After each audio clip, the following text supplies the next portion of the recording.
Hello everyone, আসসালামু আলাইকুম। আজকে আপনাদের সাথে আমি শেয়ার করব মুচমুচে বেগুনি। তার জন্য বেসন কিছুটা চেলে নিয়ে হলুদ, মরিচ, লবণ, কালো জিরা দিয়ে ভালো করে অল্প অল্প করে পানি দিয়ে মেখে নিতে হবে।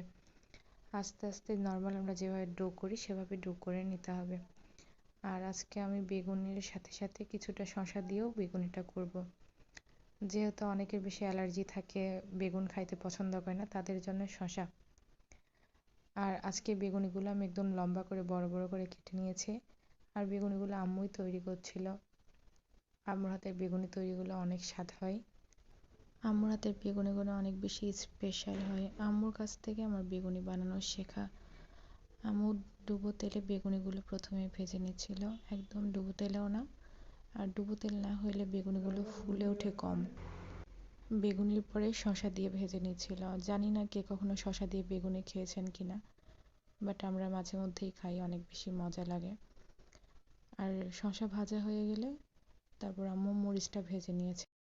মরিচের বেগুনি তো আমরা কম বেশি সবাই খেয়েছি, বাট শসার বেগুনি কে কে খেয়েছেন প্লিজ কমেন্ট করে জানাবেন। আর আমার বেগুনিগুলো কেমন হলো সেটাও কমেন্টে জানাবেন।